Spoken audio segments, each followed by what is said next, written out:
folks, got a Rav4 here. This is 2012. Hear that little noise?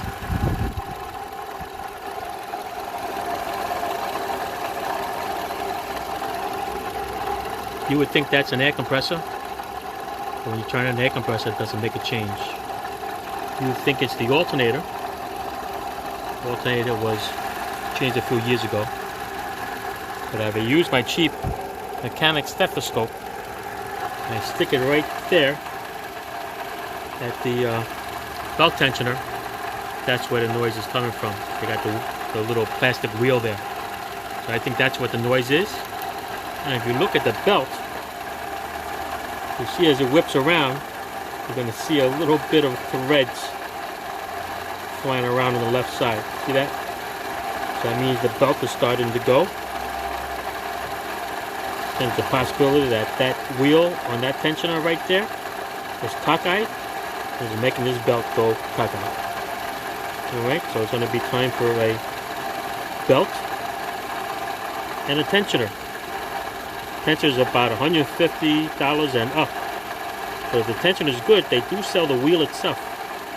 Okay, the wheel comes with a little bearing. Another telltale sign of a bad tensioner is all the dirt that's surrounding around it. Okay, that's usually coming from that plastic wheel. Alright, so we're going to go and change that. Let's do it. Once you figure it out, it comes right in front of you. Look at that. Look at that belt. Holy macaroni. See that? Another way you could check when belts are good or bad, I bend them the other way. Okay, so in case you see a belt that looks pretty good, not as bad as this, just bend it the other way. If you see cracks like that, or the little ones, the belt is no good. Alright? Right here. Here's a little belt starting to shred. Yeah, there's an old one. What brand is this one? Probably won't even say. No, don't say. Alright. That was changed when we changed the alternator. So maybe about 3 years ago. Alright. I'm going to check that tensioner down there. Actually, I'm going to take it off because I really don't like that wheel. So I'm going to change that wheel. Let's do it. Alright, so that center bolt for that tensioner is a 12 millimeter. I'll tell you, leave it to Toyota for you to use sizes that you normally don't use. Usually go from a 10 to a 13. Sometimes I see things as 11, but this one's is a 12. Crazy, right? I couldn't get a ratchet in there, so I used an open end, spun it open. Once it cracked open, it was actually easy. It comes out in your hand. And then just pull it straight out. There's a little guide pin there, right here. There's a guide pin, so you can't go crooked. When you install it, that just goes exactly in the hole that it goes to. Alright, look what the debris on here. This is actually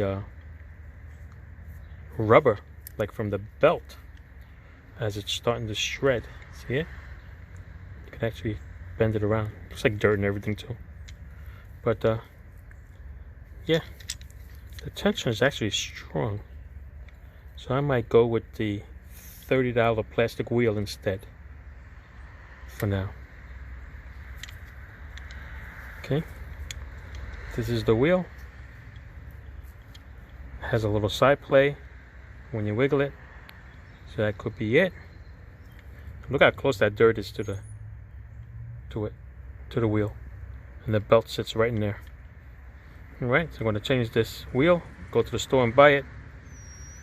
Change the wheel. Clean this all up. Alright, make it look nice and shiny. Then we'll put it back. Basically just the reverse.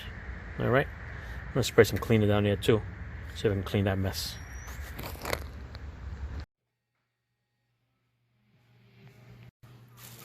Here's that knock noise. Listen carefully.